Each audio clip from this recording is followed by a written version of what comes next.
Hey, welcome back. Yes, sirree, baby. Fellas, ladies, mornings in the lab nation. You ever try phone fast? Yeah. Your brain might love it.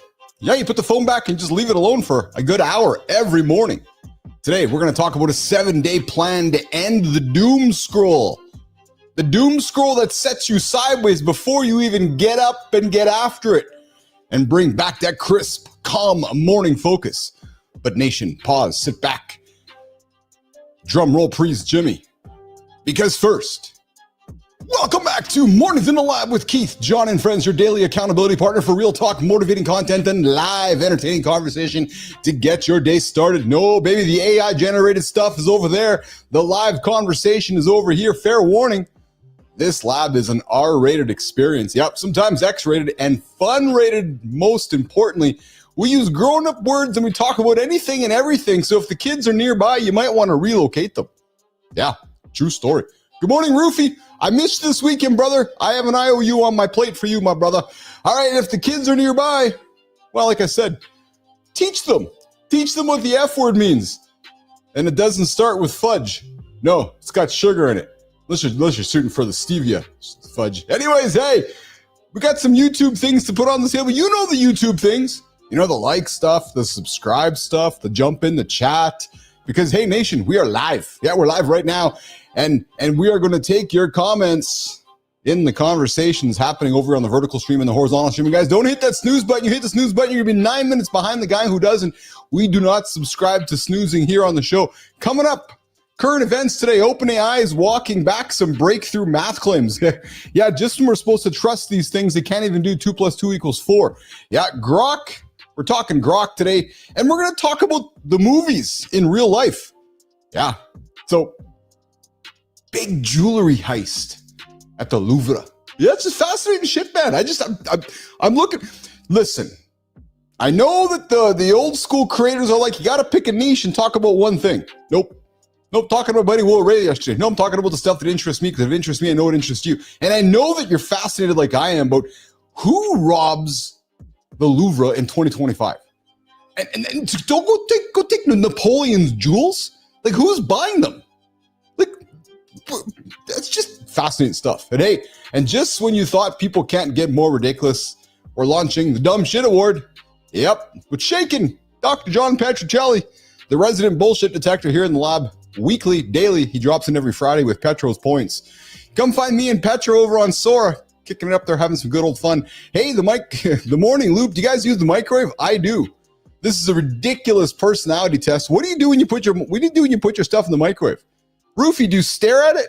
Do you do squats? Do you do something different? Like, when the microwave is going for a minute, man, the productivity gains we can have, or maybe we just stare at the thing spinning. Yep. Center stage, Warren Mainard, alumni, Mornings in the Lab alumni, joining us to talk about why so many men are secretly lonely. Yeah. And there's a difference between being lonely and there's a difference between being alone. Deep dive, the 7-day phone fast. 1 clean hour, 1 simple shield. And by day 3, you're going to swear someone turned down the mental noise. Reloaded. We got a weird but surprisingly effective pre-workout ritual for you. And I wonder if Andersen does it. Has to do with our ear. Yeah. And morning focus, if you say yes to everything because you feel too bad to say no, or better yet, too bad to say fuck no, we've got a 7-word script to help you get through. And hey, community corner, Maya Reyes, the real human being who LinkedIn says she's not. Yeah, true story. The fuck LinkedIn. Yeah, gonna join me to shine the light on boredom. Oh, sorry, that's the last part of the show. Stick around for that. Yeah, another true story.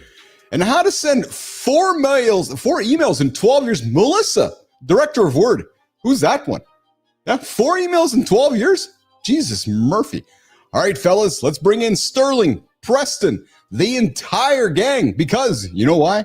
Well, apparently, the morning loop, it starts right now. Welcome back to the lab, Business Athlete Nation. Keith, John, Marty, good to see you. Hey, Sterling, do you think John waits for the microwave to beep, or is he an early opener? I don't think John wastes time waiting for microwaves. Probably eats his pocket meat raw. Marty, though, he looks like a beep waiter. Dude's in control and has patience. And Keith? He's too short to reach the microwave. Good point. All right, Nation, happy Monday. Let's get this show started. We're kicking it off with the microwave personality test.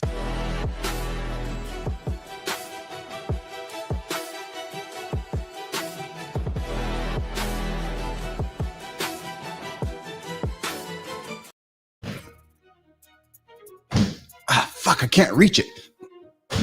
Ah, damn it. Just trying to reach the microwave. What the hell? Yeah.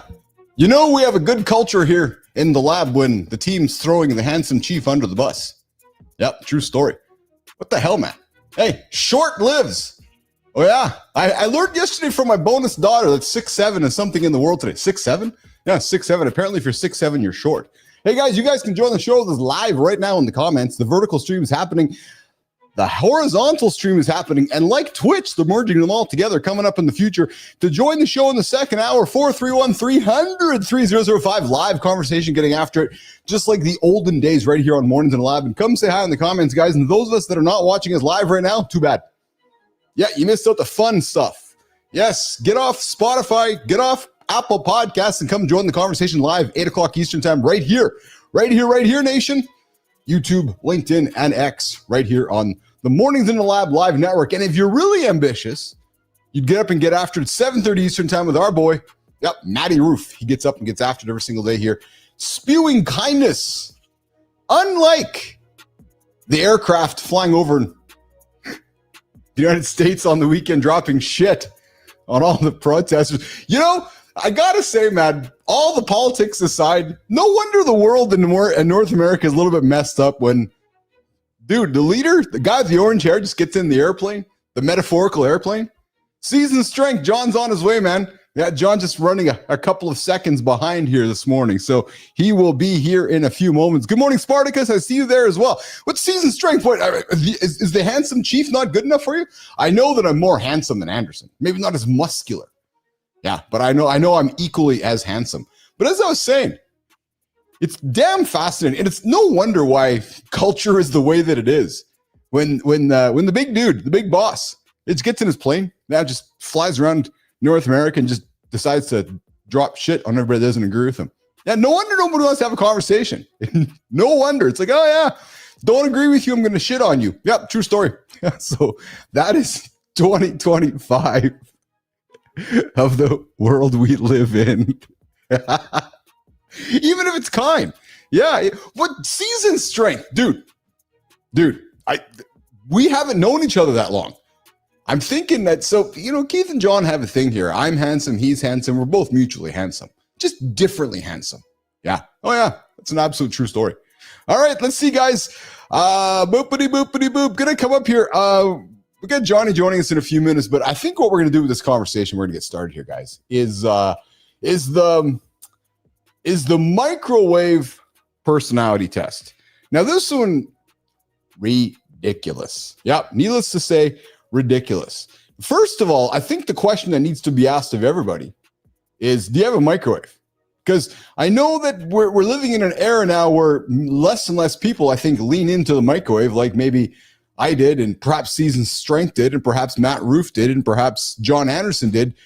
Back in the olden days where the mics were kind of like just was how you heated your food or reheated your food. Maybe not so much today. So what is it? Well, viral microwave habits. Are you an early opener? Are you a beep waiter? Or are you a door slammer? It will reveal how you handle patience, control, and impulse. And what I found fascinating about this was that, you know, these playful micro behaviors, they spark this honest conversation amongst ourselves, because it makes you ask yourself, well, I don't have any time in the day. Well, hold on a second, mister. Hold on a second here, mister. If you're sitting back there and you are microwaving your food for, you know, a few times a day for a few minutes here and there, what are you doing? Are you just sitting back? Are you watching it spin? Are you eagerly trying to get it done quicker than the 10 seconds, you know, gets it done? Or are you patiently waiting? Because how are you reacting to the microwave? might be how you're reacting to the rest of your life. What's going on, John Andersen? What's up, brother? How are you? Fantastic. How are you doing, pal?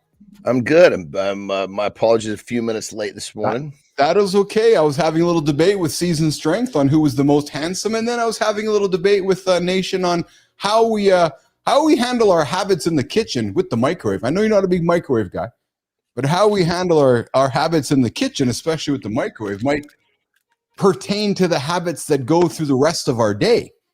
For example, if you're sticking some food in the mic for a minute or 2 minutes, like Andersen, what are you doing? You just stand there, you're twiddling your thumbs? Are you multitasking? Are you doing some squats? Are you doing some burpees? Are you fucking panicking and rushing and stressing yourself out because your food's taking too long to cook, so you're getting stressed out about the rest of your day? But Johnny, the microwave and the personality test around it has a lot to do with our personality through the rest of it. You follow what I'm saying. I saw you know because you follow what I'm saying, don't you?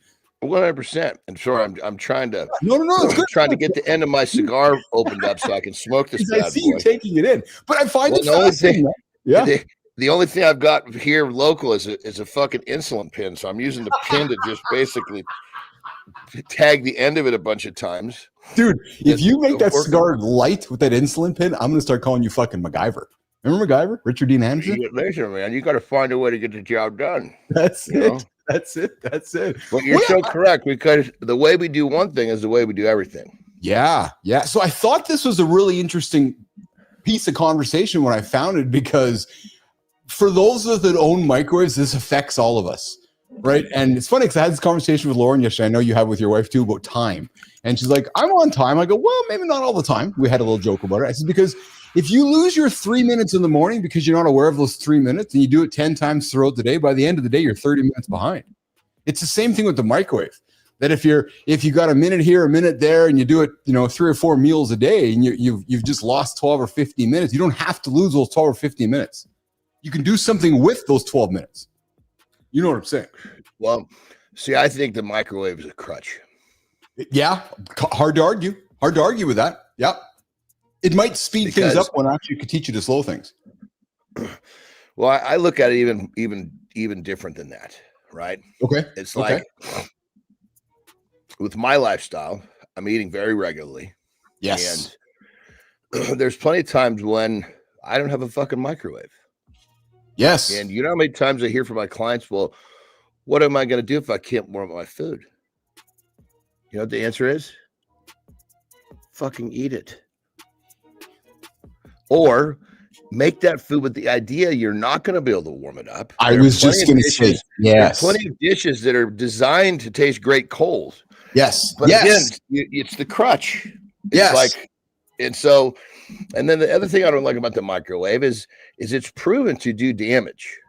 Oh, there's no question. There's no question about that. To the food, yes. To me, this was more the metaphor, John, around how we as humans deal with time, when literally a timer is staring at us in the face. And brother, and I'm getting, and as I go further with my point, you're involving your time, yes, with something that almost doesn't have an upside. Yeah. So let's just start with that. Okay. Yes. I'm going to waste my time. I'm going to fucking handicap myself. I'm going to destroy some of the fucking nutrients of my food. Yes, I'm going to do all this. Now we want to talk about the habits that go along with the fucking dumb shit. Yeah, 100%. I think for me, when I do use it, it's because I'm stepping a little left of what I should be doing already. Sure, 100%. So it goes in there. And then what I'm going to do is 30 fucking seconds is going to be the top. Yes. Because it is all I want to do is fucking smack the fucking cold off it, or potentially just get a little bit of cheese to start to melt. Yes. And in 30 seconds, generally speaking, I'll be reaching to do something and not get much done, but it's just my nature. So you're great way to wrap it up, because you make my point. If you're going to use the microwave, my recommendation or idea for Nation today would be, don't just stand there and do nothing while it's happening. Right? So whether it's 30 seconds, whether it's a minute. I just had a conversation with my folks this weekend about an uncle who's having problems on the toilet, Johnny, because he can't squat. Dude, if you're gonna, he's having trouble getting up and down off the toilet. Yes. So the basic functionality in life, right? So it equates to the microwave. We grew up in a generation where the microwave is part of many lifestyles. If you're going to use the microwave, remember how fucking great it was when it hit? We're like, remember? Oh I know, God. I do. I do. My God, you don't have to fucking turn on the stove. That's why I'm bringing it up, brother. So I'm bringing it up. So if you're standing there for a minute today doing your microwave, bear with me for a second. You can just do this. Like, seriously, I'm just being fucking super simple and serious, and it sounds so rudimentary and dumb, but trust me, because in 5 or 7 years when you're trying to go for a shit and maybe you need to use the microwave, you're like, oh my God, I can actually go have a squat because something Uncle Brother, I got to tell you, that might be one of your best hacks ever. Thank you. Yeah, that's really fucking good. Well, it's because when it comes down to it, the odds of planning something to do in front of the microwave, it's not really feasible. So just stand there and go up and down. Seriously. But to even do 5 bodyweight squats when you turn on the microwave time, that right there is probably going to give most people 20 plus a day. Dude, think about it. So if you 5 days over the week, you might have 25 squats that you didn't have if you didn't. I'm just trying to find a negative energy, turning it into something positive. Speaking of positive, let's move the microwave aside, man. I was really eager to take a couple of minutes because I love you like nothing. I know you had some time with the family this weekend. Your girls came in. Dude, how was it, man? Look at the smile. Look at your smile. How was it? We had a good time. And that's the thing. We still got today and a little bit tomorrow. Nicely done. What was the highlight of the weekend? What was the highlight? So my grandson, he never caught a fish before. Oh, yeah. Yeah, we caught 4 largemouth bass. Dude, that is awesome, man. That is so. Look at your nation. Look at his smile. Look at Johnny's smile, man. How old your grandson? 5.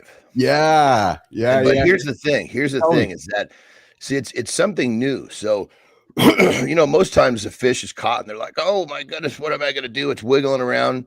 So I just, we pulled it up. I just grabbed it with my hand. Yes. Right. Took my other hand and put let me put my cigar down. Yeah. Grabbed my other hand to get the hook out. Yeah. And he's like, Grandpa, aren't you supposed to use a glove and pliers? Oh, no, it's okay. I just took it out and I was like, yeah, you want to hold him? And he's like, yeah. I love it. I love it. He doesn't know any better. So most times they're freaked out about this shit. I said, okay, now let's take him over, because we're on the dock. Yeah. Let's walk around to the beach and you can let him swim out of your hands. You wash your hands and let's go do it again. So it's like these things that normally would, I don't want to touch him. He's moving. Yeah. I need pliers for the hook. It's like we programmed him that shit is all not necessary. And because his mind is so fresh, I just love the ability to kind of help him, not get held back by these little goofy things in life. That's awesome, man. That's awesome. Good morning, Bambi Sinister. You're hanging out with the handsome chief, Keith Bellis and John Andersen. Johnny, Bambi Sinister, Daddy in red hat, please punish me. Yeah, show me your other cigar, Bambi. And the Bambi says, take your shirt off, Daddy. I'm your largemouth bass. But the best comment, though, this is the most helpful comment because Seasoned Strength is putting fact on the line. Good morning, Lauren, my fit mama. And the Seasoned Strength says it best, man. Listen to this, John. The number one thing that puts people into nursing homes is not being able to get off the toilet. Simple, man. Simple. That's where they got those fucking bars next to the toilet. I'm never going to have one of those. Bars never exist in my homes. Just find a way to get up and get down. Speaking of getting up and get down, we got alumni Warren Mainard joining us in a few minutes. But before we do that, Sterling Preston. I know we got a few things to quickly throw on the table for Keith and John to chew on. Guys, let's see what we're getting after this morning. Oh no, that's right. We had a little bit of an internet challenge with Sterling and Preston this morning. Okay, that's good. So listen, I dropped a video. Where are the boys? They can't. They're caught in the internet world. There was a little internet challenge happening, so the boys might have been caught in the middle of the internet challenge. But hey, I got a few things to throw on the table, and one of them is I'm just going to spend a microsecond right now because we're going to talk about it later on in the week. That Alex Hormozy video I dropped over for you, I do not expect you to have watched it at all, frankly. I started it, but then basically, of course, with this weekend, you never know when somebody. What I did was I actually have it when I sent you your message this morning. A few minutes late. Then what I do is I remake it till I swipe it, so it's unread. Yeah, dude, it's gold. You're gonna love it. I was cutting. It's only 25 minutes, which is nice. It's sometimes 25 these minutes fucking 90 minutes. Like, God damn it, you know. It's 25 minutes of nonstop gold, man, and you're gonna love it. So one of the big things, one of the highlights he talks about for me was that he was at a conference and they had a bunch of YouTube creators coming out, and they ranked all the creators around value of creators in 2025 and moving forward. So they had old school creators come on stage at this big conference, and the long video form creators got medium applauses. The shorts creators got even less applauses, and then like these lifestyle creators like the Mr. Beast of the world got good applauses. The biggest applause and the key point Hormozy talks about in his video, if he was to read Hormozy, is that kind of like mum? Yeah. I love you, man. Hormozy. Yeah. There we go. Hormozy. Yeah, okay. Who the fuck is Hormozy? Hey, you might want to come on the show because the Canadian guy's butchering his name. Yeah. But listen, the number one thing he says, and if he was to redo his content strategy today, number one thing, 4 letters. Live.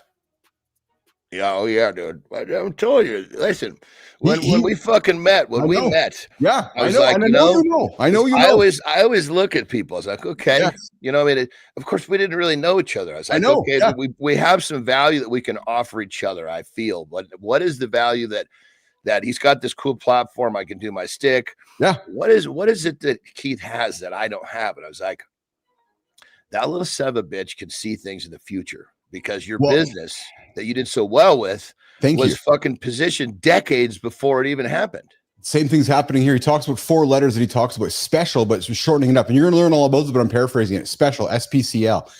To have success as a creator in the future, S is status. P, power.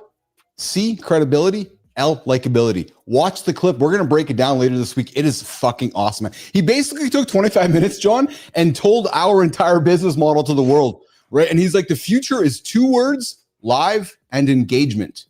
Especially as AI engagement is just fucking a total. Absolutely. Yep, absolutely. And then, hey, speaking of current events, Twitch, the other streaming platform, just announced last week on Friday that they're investing gazillions of dollars into their horizontal and vertical merged streaming formats. So again, when the big dogs, John, are investing money in what we're building, it's like, you know, it's like we've talked before. You got to look at what's happening underneath the scenes, right? Not necessarily. It's like when fucking Home Depot, or 24-hour fitness builds this huge fucking facility like 50 miles away from anything else. Okay? Yes, it's because they know what's coming. Yes.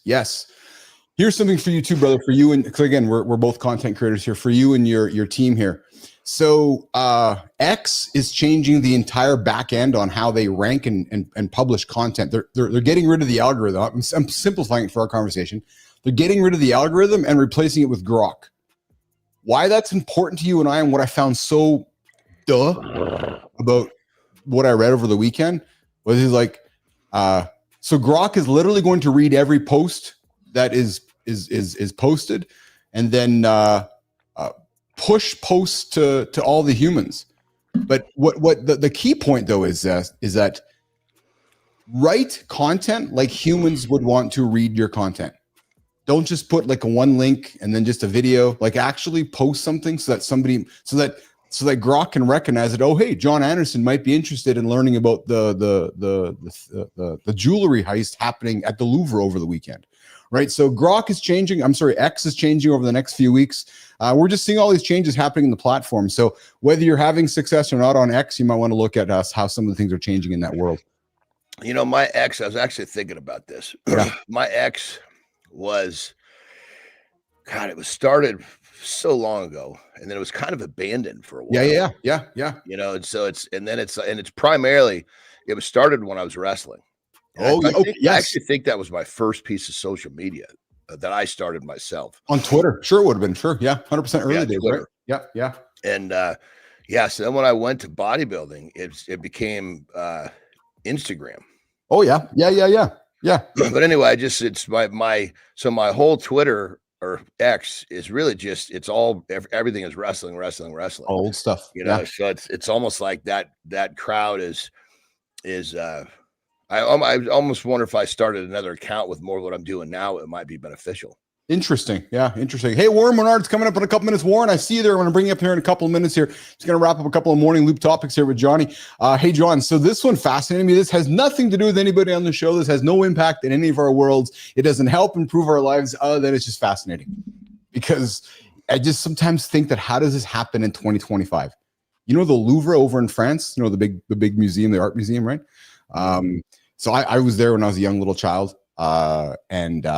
Dude, it had a 7-minute jewelry heist. They took some of Napoleon's jewels. Like some of France's fucking. This is like the shit they make movies out of. That's what I mean. Who are the dudes sitting back planning this? Right? How long? Like the thing that you got to take off the. It's like if the weight moves, it triggers the alarm. You know? So you got to switch. You got to put a piece of lead weight and. Yeah. You know. So here's how they did it though. So the museum was open. It was open. It was 9:30 in the morning. It was open. There's people in the museum. 4 men, 2 men. I guess 2 men. Was it 4? Yeah, 4 men. I guess drove in with like those crane jacks, like those outside the Louvre, like seriously outside the Louvre up to a window. Like drove the jack up, moved the ladder up, crawled up the ladder, grinded a hole in the window, jumped through the window, busted the case, grabbed the jewels. Got out, down the ladder, back down the ladder, back into some scooters, and got away. That sounds awfully fucking simple for such a massive. Does that just show right there? Simplicity is what this shit's all about. That's exactly why I knew you'd get it. Like I just couldn't. Like I was expecting like some 5-minute fucking extravaganza with computers and AI cracking codes and. And they just drove up in like a fucking dump truck, walked in, bashed the window, grabbed the jewels, and left. But here's the question, Andersen. Like, what are you doing with them now? Like, who the fuck are you selling them to? Like, who's buying them? Like, so what do you? Oh, dude, this is some fucking guy who's got more money than money doesn't matter to him. He wants ports in small countries, and he just wants this because he wants his ring of buddies to know that he has something that the rest of the, you know what I mean? It's like this is like elite shit. That's what it is. Like I get that. That's ultimate ego, isn't it, Andersen? This is like when they have like stuff that they're not supposed to have because it's illegal. Why do they have it? Because they're not supposed to have it. So then is that the old analogy then where, okay, so then we're running in a circle where I have these crazy things and I'm having it at my house one night. We're smoking some cigars in my private library and you're like, hey, dude, what about a Cuban cigar? That's what they were all about. Yeah. I never. Yeah, a Cuban. Yeah. Dude, Cuba and fucking Dominican Republic, you could fucking take a rowboat from one fucking island to the next. The environment's not that fucking different. The cigars, you can't tell the difference when you smoke them. The difference is it's fucking legal to have a Dominican, not a fucking. And I mean, now Cubans, it's legal because the laws have changed. Yes, but that's what it was. You just weren't supposed to have it. Yeah, no, that's you're absolutely right. You're absolutely right. All right, well, listen, we got Warren Mainard waiting for us patiently. I do have a dumb shit award. Hey, quickly, Johnny, I'll get the dumb shit award. Hey, quickly, Jimmy. And before we bring Warren in, I did a lot of dumb shit in my life, and I'm sure you did as well. There's a dumb shit award happening right now across campuses in North America, where dudes, Johnny, are essentially going around campus and pissing everywhere. Yeah, just going to school landmarks or facilities and pissing, and they're creating these big like horror story type clips and dropping them on social platforms. Now, you know, and what's the purpose? What is it? It's called the Pisser Challenge, just for shock humor and just to do crazy shit. And it's just this viral challenge that young men, just like when you and I would do stupid shit. I fucking pee all over the place, but it's because I got to take a piss. You know what? Actually, it's funny you say that. There's piss hacks. Dude, I fucking pee everywhere. The other fucking day, I took a piss right next to the front door. I was like, I'm not going to fucking make it in. Tara's like, what are you doing? I'm fucking not peeing my pants is what I'm doing. She's like, oh, Jesus Christ, can you walk 15 feet away from the door? I couldn't make it in the door.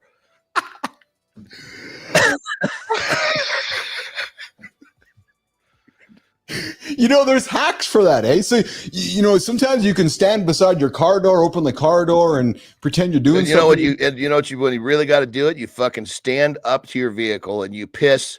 You put you basically look like you're standing like kind of like humping the fucking top of the tire between the fender, and you piss on your tire and it just dribbles down. Yes. And it keeps from fucking splashing all over your feet. Is that what it is? Well, because you're in a fucking parking lot or someplace. So Jesus Christ, what are you gonna do? You can't go pee on the fucking tree, because they have the trees every so often. You got to conceal it. What if there was a kid or something? You got to think like that.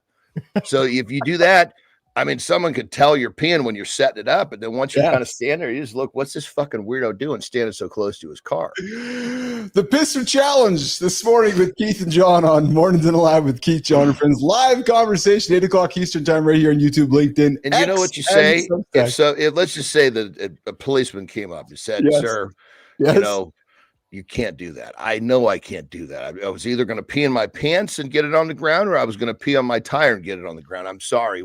If you have to give me a ticket, please do. I understand. This was just me picking the lesser of the two evils. One less thing to do when it's over. True story. All right.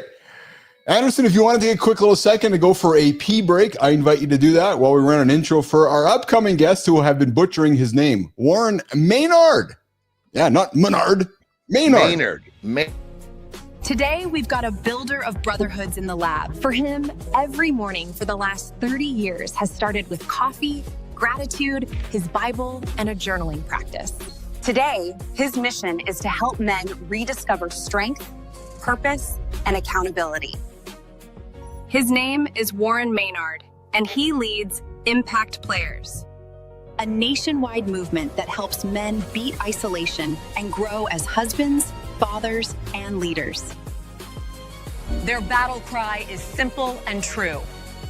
Every man needs a band of brothers. This year, they're launching close to 40 cohorts across the country and chapters in 10 different cities. And get this, their cohorts are free because every man deserves to participate.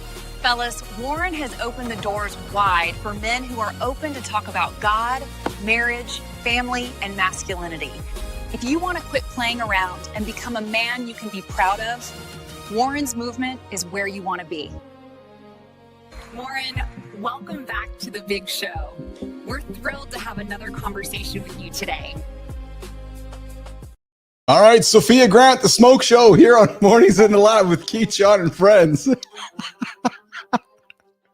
We don't have HR here. Nope. Melissa, don't roll your eyes. Melissa, put your eyes back in your head. All right, listen, Warren Mainard. Yeah, baby. Listen, if you've been a guest on our show once, we always put it out there. You now become the Mornings in the Lab alumni. And if you got something to talk about, the invitation's wide open.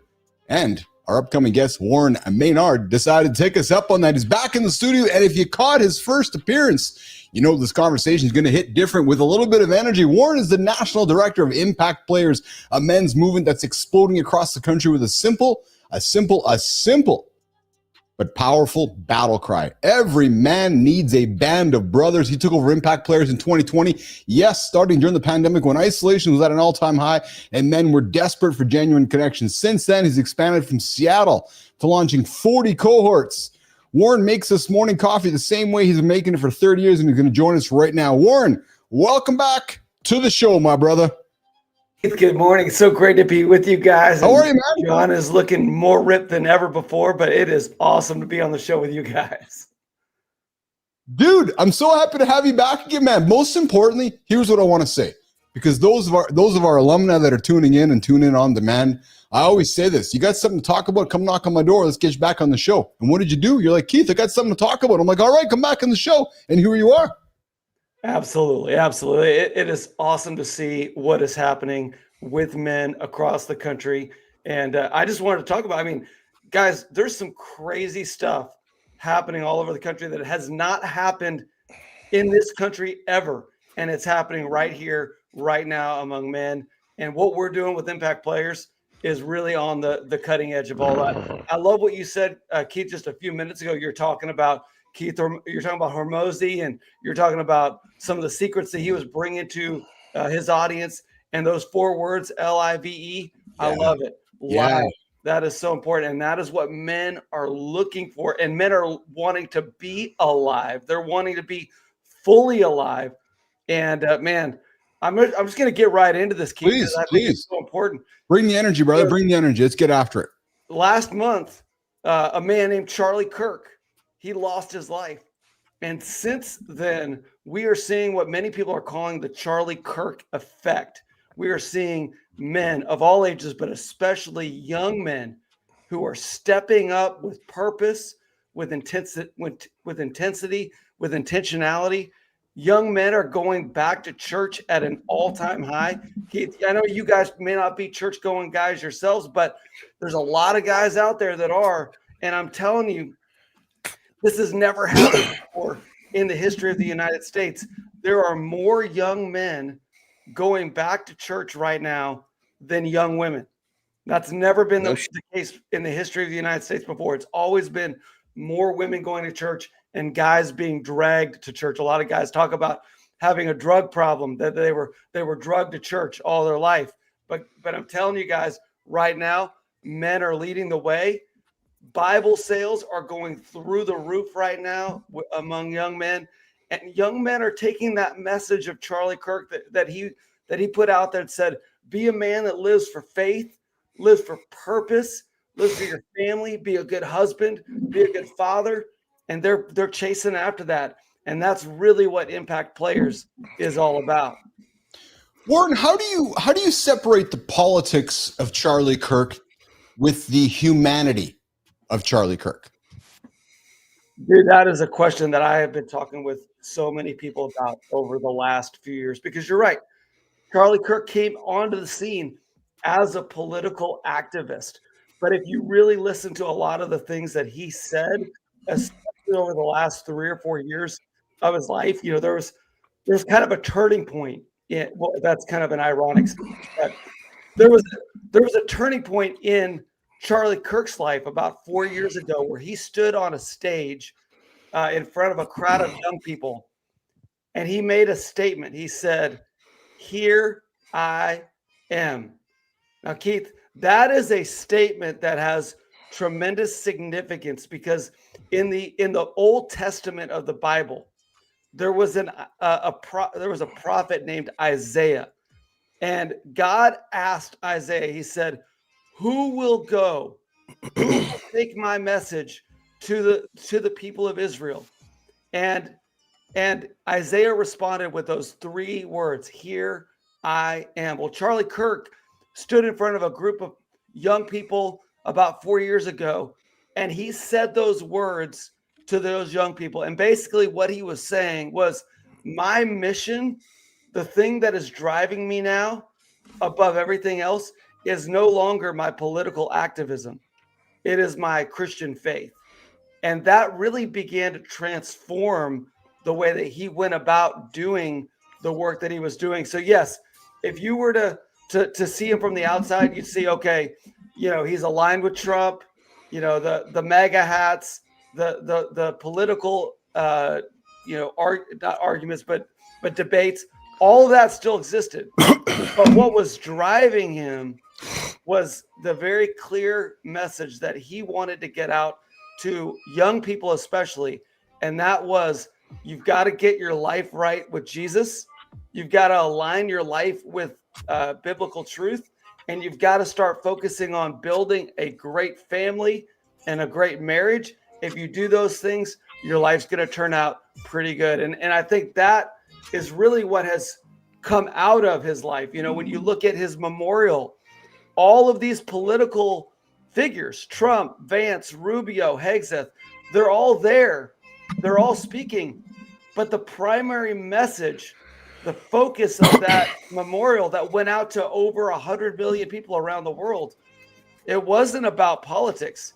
It was all about Charlie's faith in Jesus Christ. And that is a powerful, powerful testimony to what he was really all about. Warren, so let's keep the conversation moving from Charlie into something that struck me the first time you were here in the lab, and I know it struck John as well. We've been fortunate to have a lot of guests come to the lab that struggle with a morning routine. and the power of a morning routine and how that sets the stage for our beliefs and same morning routine for 30 years. Yeah. Most can't even stick with a gym membership or routine for 3 days or 3 weeks. Yeah. Let's rewind. Let's re-engage the audience with Warren's history. That first morning 30 years ago versus what it looks like today. And here's the key question, brother. What's changed from 30 years ago and what's stubbornly stayed the same today? Yeah, so good, Keith. And I love talking about this because I think for every man, the way that you start your day really defines the outcome of what you hope to accomplish on that day. And I know, there's a lot of stuff out there about, exercise and vitamins and nutrients and all those kind of things. But and I do all that stuff too. And so I'll just kind of walk you through my day. And, this is just one man and how I've been doing it for the last 30 years. But I get up before I even get out of bed. I just take a deep breath and I just say, God, this day belongs to you. Help me to give you my best in everything I do. I want to come full force every single day. I want to own the day and I want to give God my best in all that I do. I get up, I do some of the face washing. I take some nutrients, take some supplements and all that kind of stuff. I go down, I get my coffee, and then I get into what I call my devotional time. And so I have a journal and I have a Bible. And I've been doing this, Keith, for 30 years. I've got a stack of journals about 4 feet high in my closet right over here. And that is a time for me to take the things that are being downloaded into my soul and really put pen to page. And there's guys that like the digital, but for me, there's something powerful about writing it out. Actually, handwriting by the shit. hand. They've actually proven that a person that hand writes something is 60% more likely to execute properly than what he wrote versus what he typed. You got it. And the great thing about that is you can go back to it. You can look over it. At some point, I'm going to use AI to get it all digitized very quickly. But there's something powerful about, like you just said, John, that head to heart to hand connection when you're journaling. And I just use that time to get my heart focused, my head focused, so that when I go out on the day, I'm ready to attack it. Now, from that point on, my day can kind of go in two directions. If I'm working from real home, quick, brother, can I just stop you right there? So for people that are sitting here going, "Oh, this is mumbo jumbo," religion, blah blah blah. Okay, if that's fun, put that aside. If you don't, but let's talk about on a chemistry, like a physiological level. What you're talking about is your heart and your brain. They're synchronizing, which then is going to create our thoughts. Every thought creates a chemical. So your heart and your brain are synchronizing, and the thoughts are creating chemistry that is putting you in an amazing space to go crush the day. Yeah. So if you don't like the religion part, put that aside. Let's just talk about the way the body works. And if you want to have your supercomputer programmed for the day to go fucking destroy the day in a good way, some variation of this is for you. No, absolutely. And, you're right, because the reason why that chemistry works, the reason why the body responds the way that it does is because it's the way that we've been created. I mean, I deeply believe that there is a divine creator. And, you look at some of the things that were written thousands of years ago and are now being proven by the science, by the chemistry, by psychiatrists and psychologists.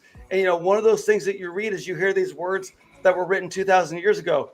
Rejoice always, pray without ceasing, give thanks, gratitude, give thanks in all circumstances. Guys, if you do those three things every day, you're gonna wake up, you're gonna attack life with more vigor, you're gonna have more confidence, you're not gonna be a victim in your own life, you're gonna be a guy that's moving the ball forward with purpose and intentionality, because we are created that way. We are created as holistic beings, heart, mind, soul, and body. And when we get those things aligned in the right ways, great things come out of it. And so that's why I'm such a huge fan of that. Doing too. Another thing, I just want to stop. Forgive me, brother. I just want to help keep going. understand. You're training your brain. Your brain wakes up knowing, okay, it's time to do this again versus it's time to stress out about shit again. And I always say, if a man trained his brain like he trained his chest, he'd have whatever he wants in his life. That's a great quote. I might have to write that down. And you're absolutely right. I mean, I think we all have a choice of what we do with the time that we're given. Hanging out with Keith and John and Warren here on Mornings in the Lab with Keith, John, and friends. Warren Mainard is the director of Impact Players, a men's movement that is exploding across the country with a simple but powerful battle cry. Every man needs a band of brothers.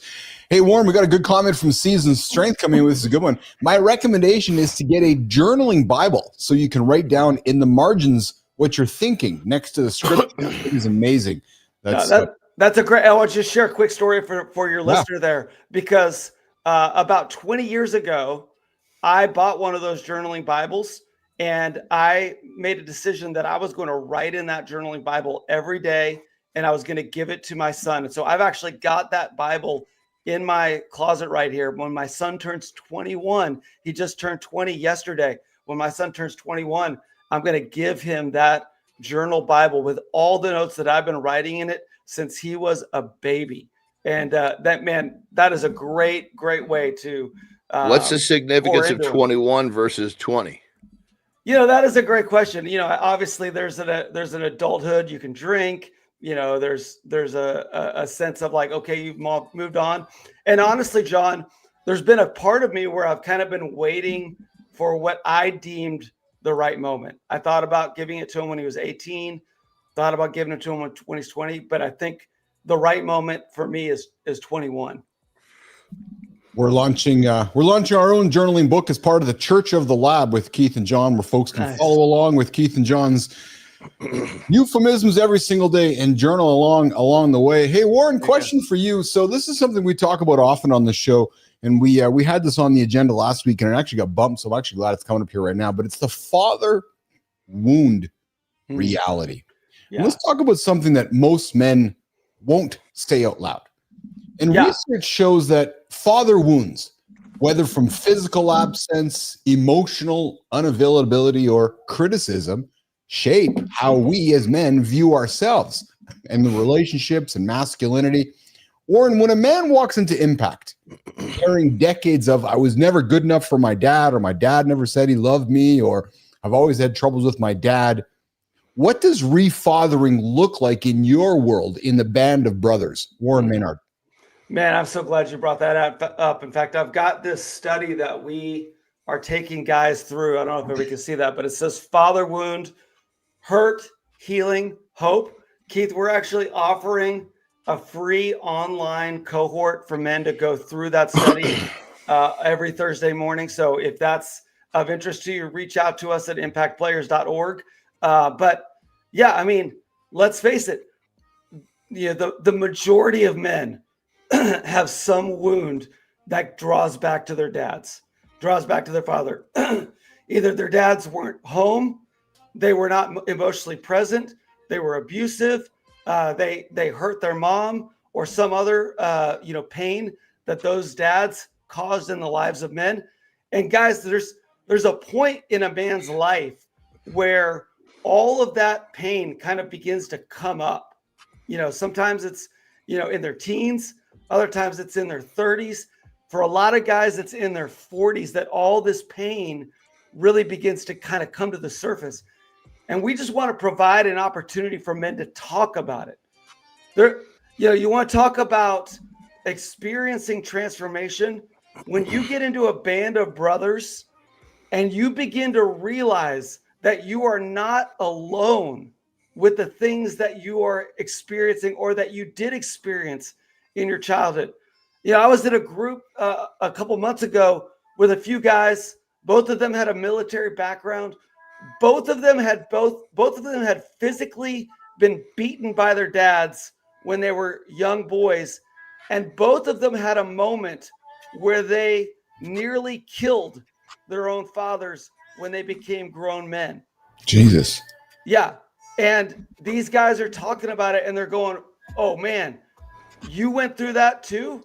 Okay, now I feel like I can actually begin to unpack some of these things. And so, that's that when we talk about every man needs a band of brothers, it's so those kind of conversations can happen, because they don't happen in most environments in the world that we live in today.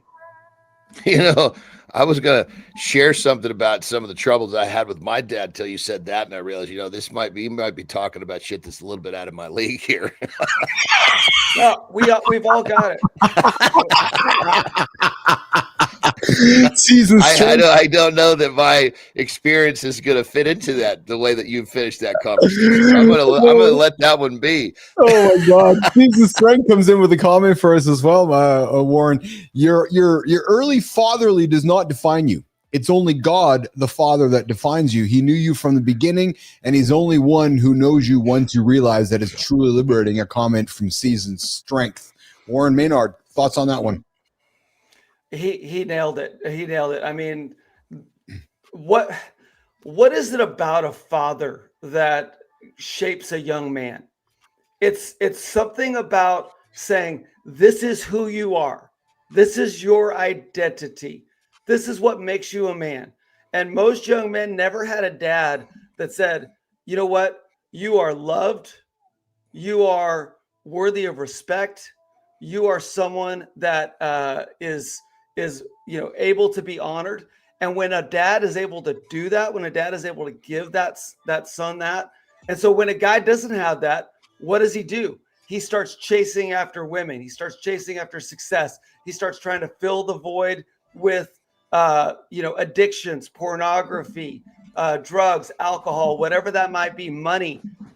And so here's the message that we try to give guys. Again, I'm gonna go back 2,000 years ago when God spoke to the people in front of Jesus, and He said about Jesus, "This is my beloved Son, with whom I am well pleased. Listen to what He says." And that is the affirmation that every son needs from a father. I love my son. I am pleased with him. I'm proud of him, and he is worthy of respect. So if there are dads on this call, no matter how old your your son may be, take 10 minutes this week and just send him a text, give him a phone call, and just say those three things. I love you, I'm proud of you, and you are worthy of respect.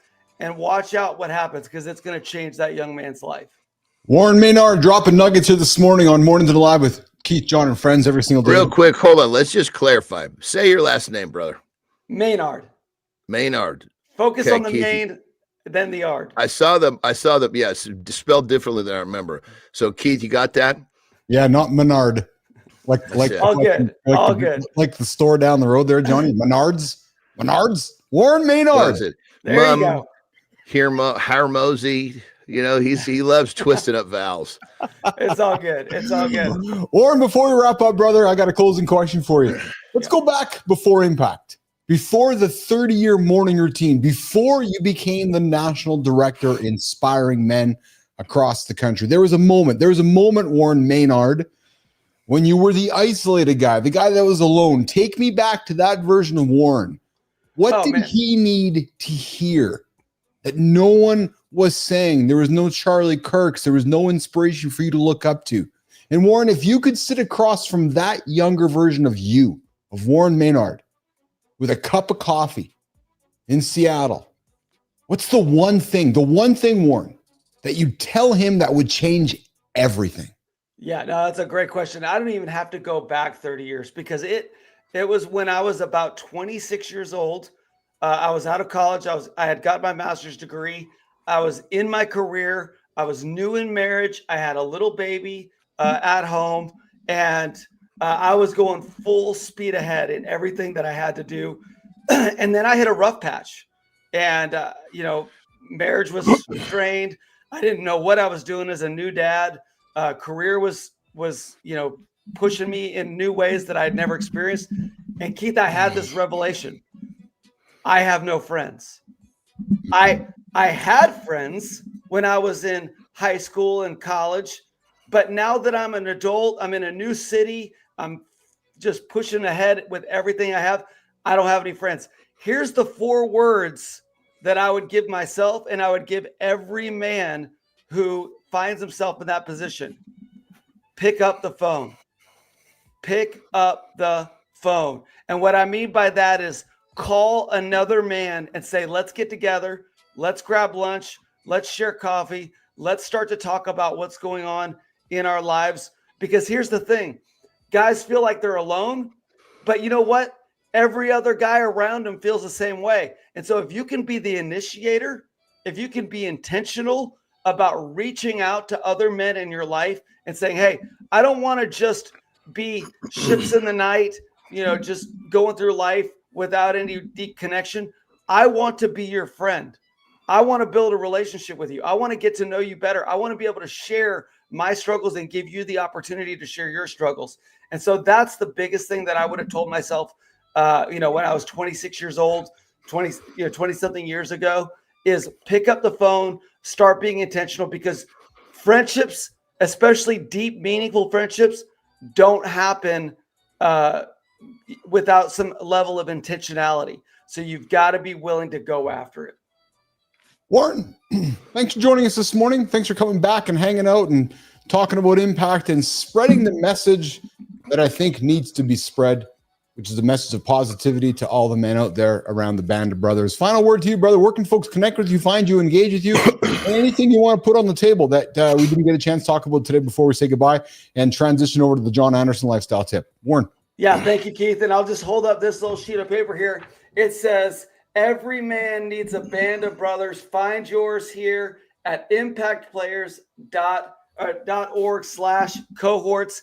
And guys, we've got online cohorts for those of you that are in different parts of the country. If you want to join in, we've got the Father Wound cohort. We've got a cohort called Good News for Your Family. And we've got groups starting all over the country. So if you're looking for a place to join a band of brothers, to become a better husband, better father, better leader, better man, join us at impactplayers.org. We'd love to see you there. Awesome. Warren, thanks for hanging out with us today, brother. I appreciate you. We'll see you on LinkedIn, and we'll connect with you very soon, okay? Good to see you, brother. God bless. Thanks, John. Awesome. Thanks, Keith. God bless.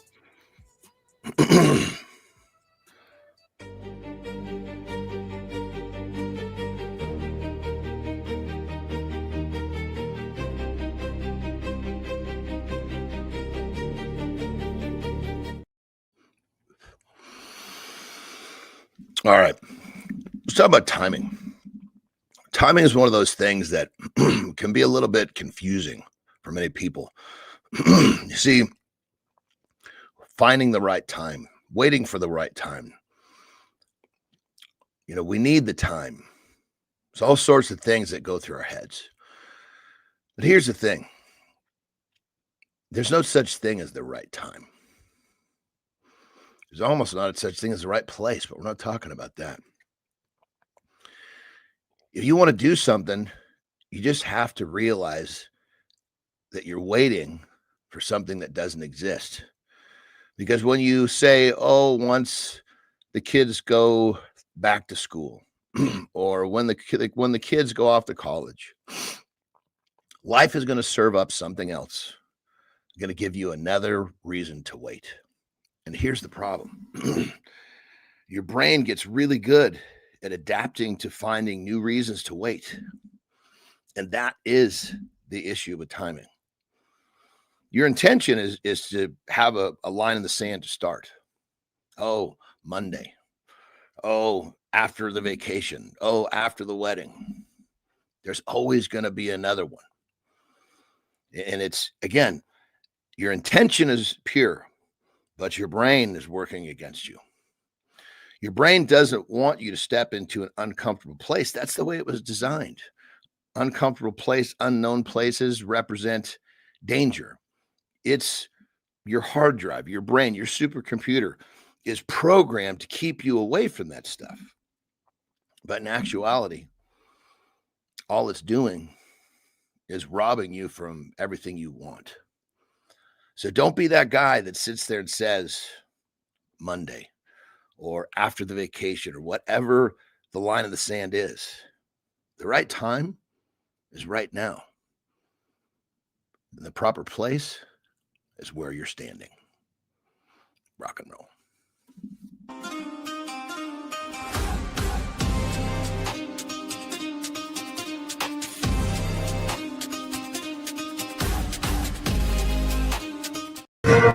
Good morning, everybody. Welcome back to hour 2 of Mornings in the Lab with Keith, John, and friends. We kicked off with the microwave personality test. What do you do when you use the microwave? Do you stand there and stare at it? Do you get some body squats in? Do you go and do nothing? Because how you stand in front of the microwave and spend those 30 seconds, 20 seconds, 1 minute might actually impact how you spend the rest of your day and with time. Yeah, current conversations. We got into the morning loop. We talked about live conversation with what's happening in the world of Twitch. Alex Hormozzi. We talked about how Grok is changing. Alex Hormozzi.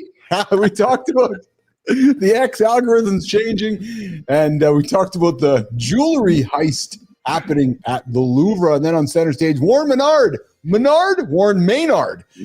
He said, look at the main first. Man, that's an easy thing to remember, baby. That's it. Pressed on something real. Men going at it alone and why the ancient fix still works. A band of brothers that shows up for each other.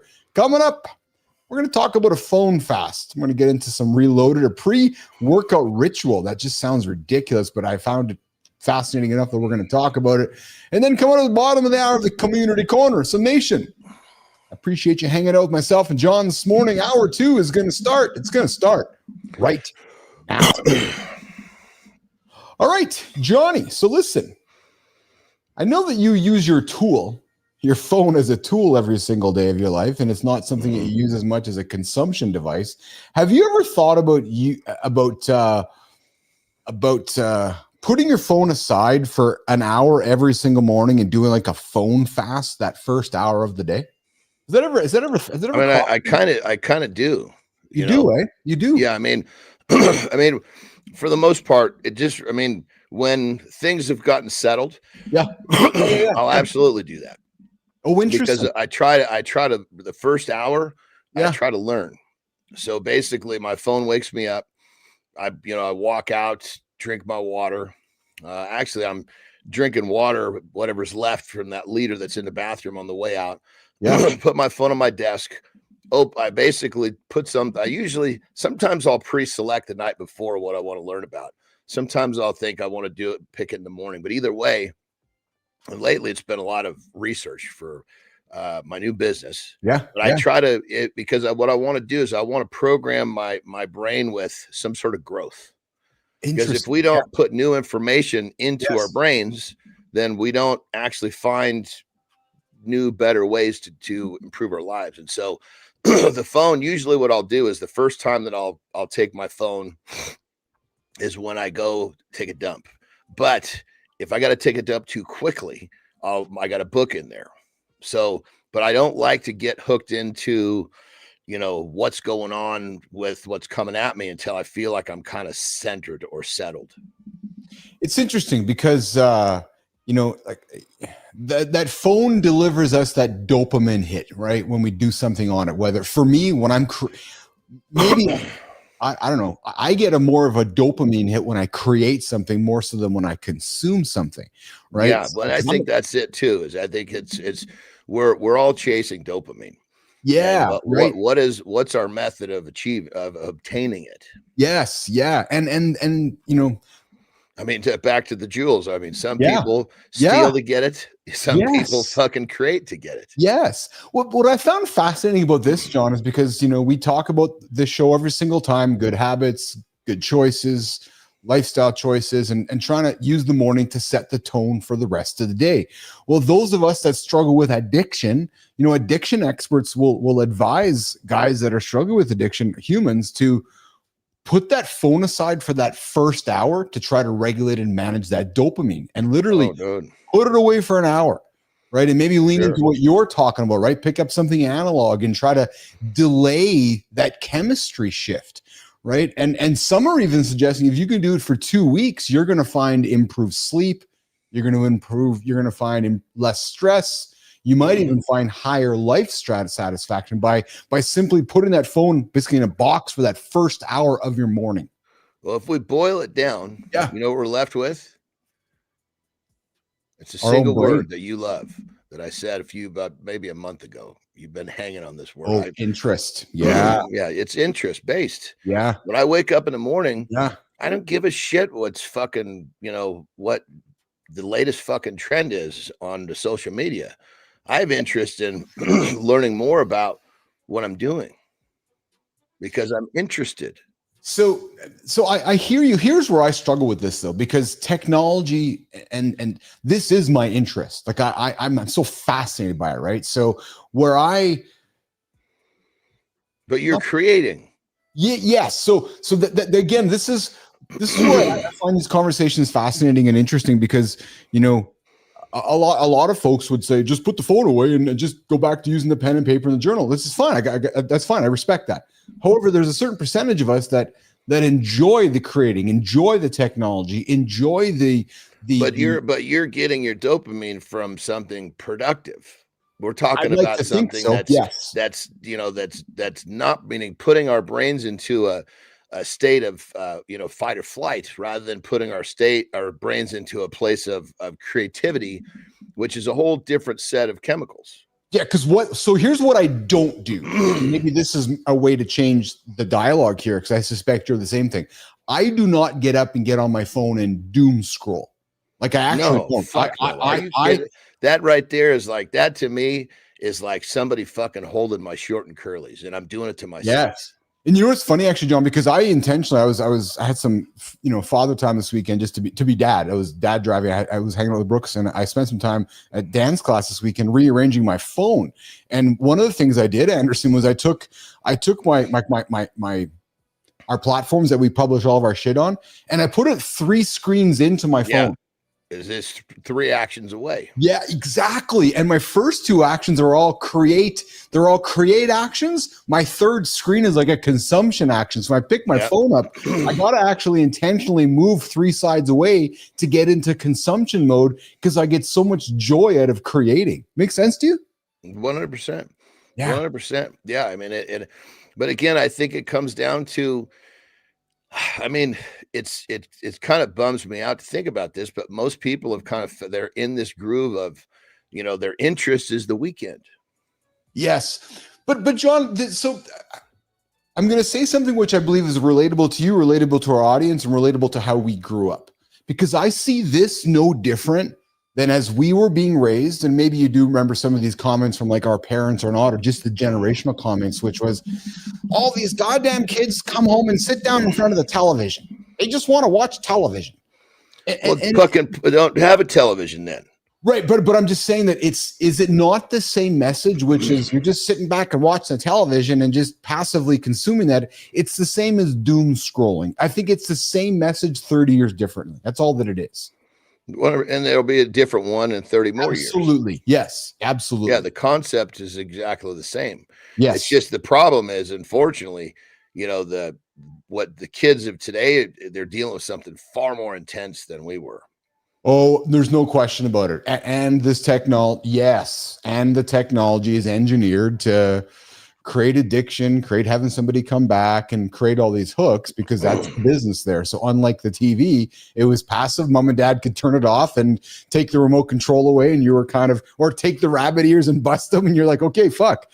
But yet this phone thing keeps us coming back, right? So is what it is, isn't it?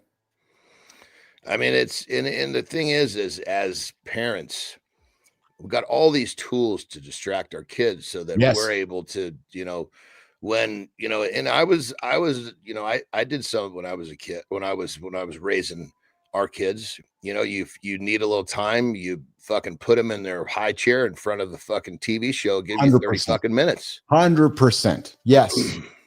Yes.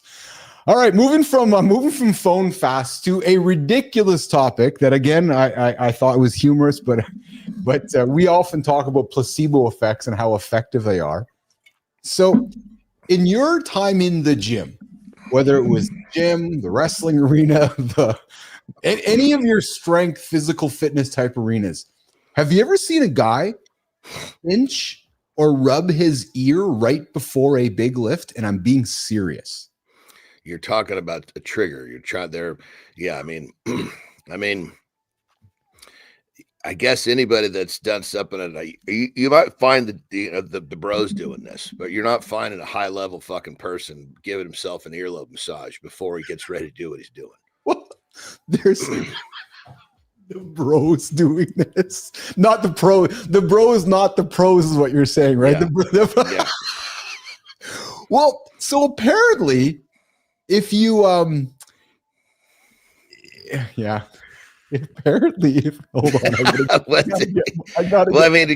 It's let's be honest. I mean, I started off as a fuck. I know both sides of the fence well. I know you do. I mean, fuck, I was a bro until I became a pro. Well, it's funny because I guess you have to, right? You have no choice. Yeah. Can you get out of the bros world is the question. So apparently some of the fitness bros might use things like scented oils or menthanol behind the ear to, like, these creams or these lotions to put behind the ear to remove stress or to give like an acupuncture type effect behind the ear. So, there might be dudes that are rubbing creams behind the ear or pinching or menthol bombs. And, some men say that it works. They put that behind their ear and they go do a big lift. Some say it's a scam. Well, what I would say is that, it's all first reaching your potential is what it's all about, because we all have so much more than we think. That's the difference between the bro and the pro. The pro is recognize how to get everything out, or he's learned to get past that bro level of what, there's a certain point. Pain is a huge thing that stops people. Yes. And if you don't learn to get past a certain threshold of pain and learn to be comfortable on that side of the fence, you'll remain a bro. Yes. And so keep in mind, operating at kind of lower level intensity pain, some of this stuff, fuck, whether there's validity to it or not, they believe that it works. I mean, at a higher level, you'd be really fucking surprised what people will do. Rituals and fucking, I had a fucking training partner. These two fucking guys, they used to beat the shit out of each other. Fuck, dude. And I told him, I said, look, when I'm fucking stepping up to a bar, you fucking hit me in the back like that, I'm going to fucking turn around and give it right back to you. Stay the fuck away from me. I don't need that shit. But for them, it was like they needed to be sparked with that anger. Oh, yeah. Sense? Yeah, absolutely. I was able to get myself in that space where I could do it all by myself. Yes.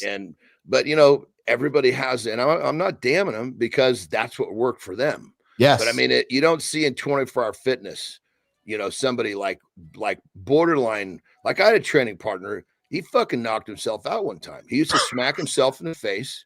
Right. And he would do it kind of in his neck, because in the neck, but he fucking clipped himself in the fucking jaw. He took a knee, almost went out. The power of a placebo is incredible, and the power of a routine, right? Like were you superstitious in any of your disciplines where, you had to wrap your wrists the same way, or you had to do certain things? Like, did you find those superstitions helpful? It was in the beginning. Yeah, it was probably worse. Right? And then I started to realize that, if I depend on this and I can't have this, then this is going to be problematic. And so, like when you're like, perfect example, like first time you're in a TV scenario. Yes. Right. You're kind of fucking, you're ready to fucking rock. You got to wait for them to tell you the cameras are rolling. The judges say, okay, take your position. Oh, wait a minute. We got to change the tapes. Oh, go back to the tent for 5 minutes. It's like, so this is where you need to be able to turn the switches yourself like this, and not the ritual. There's still rituals, but they're very manageable and they're very simple and they're easy to execute under any circumstance. I've never thought about it the way that you've explained it, because I have never been in high. I've only observed high level athletics, not been a part of it.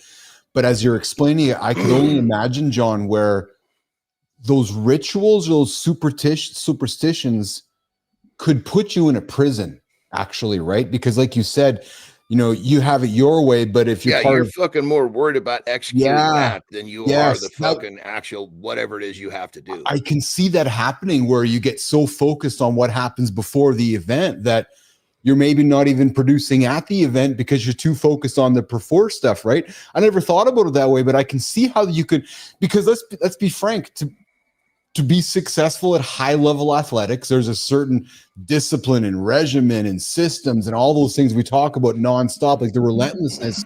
It's so structured that it could become a prison. Like you said, okay, the camera's not rolling. We got to start in 3 minutes from now. You're like, oh my God, I just built all this up and I got to restart again. So you need to have that flexibility where I really can't imagine how it can become a prison for sure, to a detriment. Well, and it's kind of like, the bro not feeling well, so he hides behind that. Okay. As to where I had some of my best performances with fucking fever. Yeah, because you knew you had to get after it. You just had it didn't matter. It didn't matter. That's right. It's okay. This is going to suck tomorrow. There's no question about it, but we got a job to do today. I was just going to say, we got a job to do today. Hey, have you ever pivoting? Have you ever found yourself? I'm going to suspect you have over the years, maybe less now because you've learned. Have you ever found yourself saying yes out of guilt? And then as time's gone on, you've paid the price with either late nights or stress or losing control of time, or you found yourself in a situation where you're like, fuck, why did I say yes when you should have said no, but you were afraid of saying no because it might have made you look lazy or uninterested? The answer would be absolutely before I learned to say no. Yeah. But that's why I brought it up. Because the line in the sand is even with the people that you love, I've learned this from you. No, I'm going to be frank. I've learned how to do this from you in the last year and a half more effectively than I ever have in my entire life. I was guilty of this up until probably before the show started. Matter of fact, it even came up yesterday in my house. It did because I think what happens, John, is, and I'm sorry to interrupt you, but when we fumble no, we look like we're unmotivated, but when you deliver that clear, respectful no, because this is important to me, you're focused. And this is what I think you're really good at, right? Which is that, no, these are my plans. I'm focused. I've got a business to build and here's what it is. I'm happy to give you my time, but here's what I have. But you do it out of a place of respect instead of this kind of like, you kind of go no, even you say yes, even though you really mean no. Well, I think what happens is when you do things, see, people tend to not understand that they start this journey of saying no. The people around them don't support them, even their loved ones, because they haven't proven themselves to say no long enough that the people will get behind it. At some point, people are like, "Fuck, he's convicted." Yes, he's doing shit that. How can I not want to get behind this? Yes. Like everybody in my life understands. I go to bed at 8:00. Yeah. That's just the way it is. I mean, if fucking dinner's at 9:00, guess where I'm going to be? Not there. Yep. No, I think it's brilliant because again, it's something that I want to continue talking about on the show. It came up in my house this weekend. It's this idea of boundaries. And I think that we can continue, as long as we're on this planet, the idea of boundaries is a good thing, not a bad thing. We're too often taught that boundaries are bad when boundaries are good. You're like, no, my boundaries bedtime's 8:00. So if you want to hang out with me at dinner time, dinner can't be at 9. Simple. Well, and what are the boundaries for? It's like, okay, this is what has made me, right? Yes. And because my boundaries and saying no is not because I'm worried about fucking doing non-constructive shit. It's like the people that understand me, that love me, they get that no is, I mean, like my family understands that no also benefits them. Yes. No, so they won't ask me a question they know the answer to because they know what the answer is going to be. It's not going to ask me, I mean, in certain situations, of course, like, fuck, my oldest daughter's wedding. Christ, I was up till 11:00. It was happening one fucking time. Yes. If something's happening once and I can never, that's very, very worth me altering how I live my life, but not just because. Yes. Yeah. So nation, I'll give you something. If you're finding yourself, leading towards yes today and you don't know how to say no, you might want to say something like, here's why no and what I can do. And then you want to add a brief reason and a constructive alternative, but you want to deliver it with confidence, because saying no, as I have learned, and as John talks about daily on this show, saying no is not laziness. It's actually the opposite of laziness. It's leadership. Well, what are you saying no to is the question, though. Yes. Use those 7 words. Protect your priorities. Start your day right. Protect your time, right? And saying no is going to help you protect your time, for sure. True story. And you you shouldn't explain yourself but once or twice. Oh, I like that. I like that. You shouldn't have to explain yourself. Yeah, I mean, you can, like, when someone, perfect example, like when I connect with someone new, like one of my real good buddies now is Justin Wenzel, right? Yes. He's really cool cat. We drink the same Kool-Aid. Yes. But he didn't understand that I go to fucking bed at 8:00. So like we were hanging out one weekend and he made a reservation for 7. I was like, hey, we gotta switch that up, and of course he had fun joking about it. And I have no problem with Joe. Well, it's right. You gotta make sure you get home to watch a Murder, She Wrote or something. yeah, that's exactly right. But I explained myself. Look, I go to bed at 8 because I get up at this time. He didn't know. I explained that one time. That was it. Yes, there you go. It was just I would say, don't explain, inform one time. And if you are consistent, that's all that's needed. But now, if you're not consistent, of course you're going to fucking explain yourself, because you're trying to fucking convince yourself you're going to do what you're going to do. Yeah. Before we wrap up, brother, I got one more thing to throw on the table for us. God, did we burn 30 minutes after? Holy shit. Yeah. A did you know topic. Hey, when you communicate, we've spoken enough over the last year and a half together, is that, this idea of bad communication. Did you know that a 3-line ask will always beat bad communication? And explain a 3-line ask. Yeah, just literally putting it down very clearly what those 3 things are you want to have done. Boom, boom, boom. Don't cover it up in grayness. Think like a lawyer. What is it that you want done? 3-line. Boom, boom, boom. Period. Simple. Yeah. So, and why I bring it up is because and why I put it into the did you know category is because, I'll be frank here. I don't have all my notes didn't transfer over here, but 1 line of context, 1 constraint cuts reply time back and forth, better decisions, less friction. Because if you think about it, John, if I was to ask you to do something and I did a poor job of explaining it to it, what happens? We go back and forth, back and forth, back and forth. However, if I pause, speak clearly in my brain, give you context, give you constraint, give you the ask, hit send, Andersen's like, okay, here's the context. I see his limitations. Here's his ask. Boom, respond. Yeah, I love that. And I think probably one of the things that I do to avoid that whole back and forth is, I'll follow it up with, does this make sense? Or do you understand? Yes. Because if they don't, let's cover it now.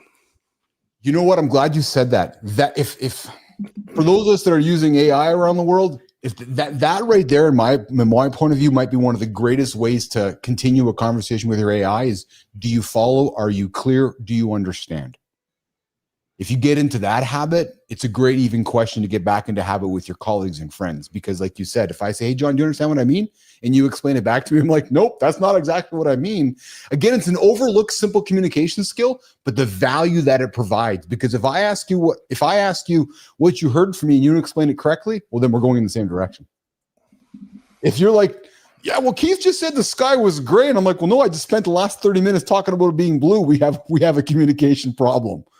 Right. So, yeah. Anyways, an interpretation. Yes. A lot of times is a little bit of a gap, and you got to make sure that's cleaned up, especially with someone that doesn't understand our language. Yes. Season Strength, thanks for hanging out with us for the whole show here today, brother. You hung out with us since John got here, and you've been here right until John's leaving.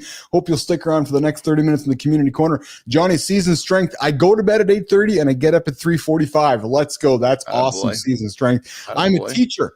That's all I do all day. Long is explain. I have to be direct. You know what? I have the question for you, Season Strength, that actually I'd like to have you on the show one time is, why do you think we as humans get so caught up in over communicating when like you just said, sometimes we as humans, John, don't want to hear direct speak. It's like I don't want to hear you speak directly to me. I would rather hear you color all the words that just add color. And I'm not speaking very clearly right now, but sometimes no, I'm following you, but yeah. I think that's a person that doesn't have interest in making use of time. Well, and even Season Strength puts it back best. I think it's a lack of confidence. Maybe they're not confident communicating what they're trying to say. So in other words, they'll talk around in circles instead of just saying, John, I need you here at 8:10 tomorrow. Yeah, no, if I don't have something clear in my mind, I will do that. I'll just keep circling because I'm really figuring it out as I'm I see what you mean. Yes. I have been accused in the past of perhaps being too direct. Right. Oh, Keith, hold on. I'm like, well, no, but that's what it is. Sometimes people don't want to be here. Sometimes folks don't like direct. But anyways, listen, I got to get you out of here. You got your crew hanging out. You got your grandson. You got your daughter in at the house here. What's on the big agenda today, brother? What are you guys doing today? You did some fishing yesterday. What are you doing today? I think probably the little guy, once he likes what he likes, because we all kind of center around him. Of course. Is it fishing again today? Yeah, I think he wants to fish again because yesterday we had a big day the day before, but yesterday was not as good of a fishing day. Okay, we had a few on, but never got him up.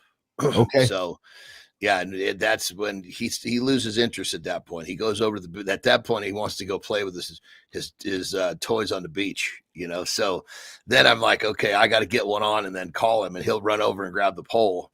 And that kind of re-sparks his interest. But I remember as a kid, fuck, if there's no action, well, shit, this is getting boring. But we taught him to cast, so he's actually casting and doing the whole deal. Does he just grab the pole, or does he go look for the Christian and the Jew and the Russian too? So bad, dude. So bad. I know. That's that joke. Can I tell you a joke? Okay. Well, first off, my response, can I tell you a joke? No.